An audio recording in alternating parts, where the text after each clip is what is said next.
కొడుకులా జగనన్నని భావించి జగనన్నని ప్రభుత్వాన్ని మళ్ళీ కొనసాగించుకోవాలని బలంగా నమ్ముతూ ఈ రోజు ఓటేయడం జరిగింది. అసలు జగనన్న సునామీ సృష్టించబోతూ ఉన్నారు. ఒక ప్రభంజనం ఎలా ఉంటుందో దాన్ని జూన్ 4వ తేదీన జరిగే కౌంటింగ్ లో మనం చూడబోతూ ఉన్నాము.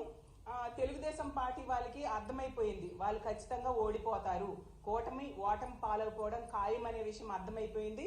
అసలు జూన్ 4న ఎన్నికలు ఫలితాలు ఎలా ఉంటాయంటే జగనన్న విజయాన్ని దేశం మొత్తం షబాష్ అనిపించేట్టుగా ఉంటుంది. ఖచ్చితంగా అంత చక్కగా ప్రజలు జగనన్నకు మద్దతు తెలియజేయడం జరిగింది. అలాగే తీసుకుంటే తెలుగుదేశం పార్టీ వాళ్ళు చంద్రబాబు నాయుడు గారు అయితే అబద్ధ హామీలు ఇచ్చారు, కూటమి కట్టారు. అలాగే పురంధరేశ్వరి గారితో కలిపి ఎస్పీలను మార్చారు, అధికారులను మార్చారు ఎలక్షన్ కమిషన్ తో చెప్పి.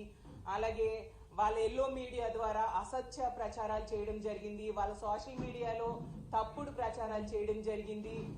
ఎన్ని చేసినా కూడా ప్రజలైతే మాత్రం జగనన్న వెనకే ఉన్నారు.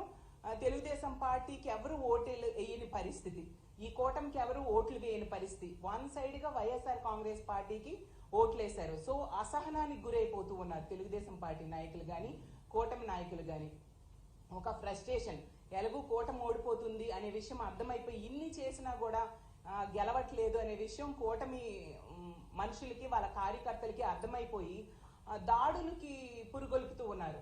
అసలు ఎంత ఘోరం అంటే మొన్న చూసాం నర్సీపట్నంలో ఒక మహిళ మీద దాడి చేయడం, అలాగే కృష్ణా జిల్లాలో, అలాగే పల్నాడు జిల్లాలో. అంటే ఇలాంటి దాడులకి పురుగొల్పుతూ వాళ్ళ అక్కసని వాళ్ళ బాధని ప్రజల మీద, అంటే వైఎస్ఆర్ కాంగ్రెస్ పార్టీకి సపోర్ట్ చేసిన ప్రజల మీద తీర్చుకుంటూ ఉన్నారు. అసలు ఇది చాలా దారుణం, దీన్ని మేము తీవ్రంగా ఖండిస్తూ ఉన్నాం. అసలు మన ప్రజాస్వామ్య దేశంలో ఉన్నామా లేదా అన్నట్టుగా వీళ్ళ ప్రవర్తన ఉంది. వాళ్ళు అధికారులు మార్చుకున్నారు, వాళ్ళ సపోర్ట్ తో ఎన్నో దౌర్జన్యాలు గురి చేయడం జరిగింది. అంటే ఇప్పుడు అంటే ఎలక్షన్ కోడ్ ఉంది, ఎన్నికల కమిషన్ అధికారంలో ఉంది కాబట్టి ఈ టైంలో ఏమైనా చేసేద్దాం, ప్రజల మీద ఏ దాడులైనా చేసేద్దాం అన్నట్టుగా తెలుగుదేశం పార్టీ వాళ్ళు చేస్తూ ఉన్నారు. దీన్ని ప్రజలు చూస్తూ ఊరుకోరు అనే విషయం గమనించాల్సిందిగా కోరుతున్నాను. మీరు అప్పుడు అధికారంలో ఉండేప్పుడు సరైన పరిపాలన ఇవ్వలేదు కాబట్టే ప్రజలు 19లో మీకు బుద్ధి చెప్పడం జరిగింది. ఈ 24 ఎన్నికల్లో కూడా మీకు ఖచ్చితంగా బుద్ధి చెప్పారు. అసలు తెలుగుదేశం పార్టీ అంటే టీడీపీ అంటే తెలుగుదేశం పార్టీలా లేదు. ఈ రోజు ప్రజల మీద ఈ దాడులు చూస్తూ ఉంటే తెలుగు డెకాయిడ్స్ పార్టీలా ఉంది అనేసి ప్రజలు అనుకుంటూ ఉన్నారు. ఒక టీడీపీ అంటే తెలుగు దండుపాల్యం పార్టీలా దాడులు చేస్తూ ఉన్నారు. అలాగే టీడీపీ అంటే తెలుగు దుశ్శాసనల పార్టీలా మహిళల మీద దాడి చేస్తూ ఉన్నారు.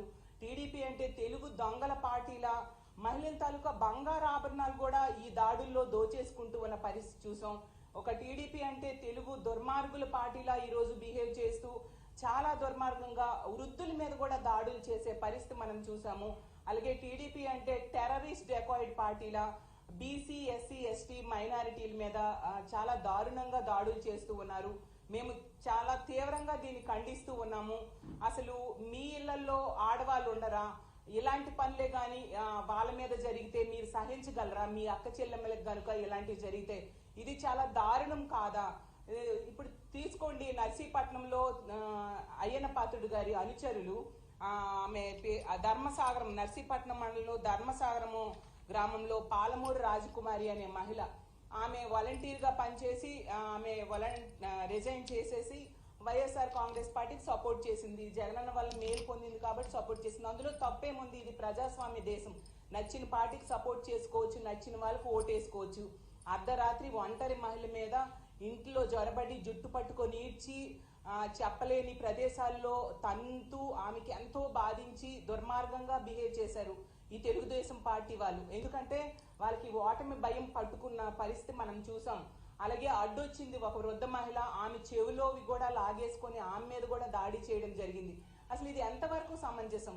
అయిన పద్ధతి గారు మీకు ఒకటే చెప్తూ ఉన్నాను, మీకెలాగూ మహిళలంటే గౌరవం లేదు, ఎప్పుడు మహిళల గురించి చాలా అసభ్యంగా మాట్లాడుతూ ఉన్నారు మీరు. అలాంటి వ్యక్తులు మీ అనుచరులకు అదే సందేశాన్ని ఇస్తూ ఉన్నారా? మరి మీ ఇంట్లో ఆడవాళ్ళు కూడా ప్రచారం చేశారు కదా, మరి వాళ్ళ మీద కూడా ఎలాంటి దాడులు చేయమన్నా మీరు మెసేజ్ ఇస్తూ ఉన్నారు. ఎందుకు మీ అధినేత అయిన చంద్రబాబు నాయుడు గారి కుటుంబంలో కూడా ఆడవాళ్ళు ప్రచారం చేశారు కదా, మరి వాళ్ళ మీద కూడా ఎలాంటి దాడులు చేయండి అని మీరు మెసేజ్ ఇస్తూ ఉన్నారా? ఎలాంటి సందేశాన్ని మీ అనుచరులకి ప్రజలకి మీరు ఇస్తూ ఉన్నారా అని నేను అడుగుతూ ఉన్నాను. అసలు ఇది ప్రజాస్వామ్య దేశం. అసలు మీరు నేను చూశాను చాలాసార్లు పేపర్లలో, ఎన్నికల టైంలో పేపర్లలో, సోషల్ మీడియాలో 10 సార్లు కంటెస్ట్ చేస్తున్నారు అయ్యన్న పాత్రుడు గారు, సీనియర్ అనేసి అనుకుంటూ. అంటే మీ సీనియారిటీ ఒక ఒంటరి మహిళ మీద దాడి చేయడానికి ఉపయోగించారా? ఇదా మీ హీరోయిజం అని నేను అడుగుతూ ఉన్నాను. ఎంత దారుణంగా మీరు దిగజారిపోవాలా ఓట్ల కోసం? అంటే మీకు ఎగ్నిస్ట్ చేశారు అని చెప్పి ఎంత దారుణంగా మీరు దిగజారిపోయారా? ఎంత సీనియర్ అని చెప్పుకుంటారు కదా, మీ జూనియర్స్ కి మీరు ఇదే నా సందేశం ఇస్తూ ఉన్నారని నేను అడుగుతూ ఉన్నాను. అలాగే తీసుకుంటే ఆ కృష్ణా జిల్లాలో గన్నవరం నియోజకవర్గం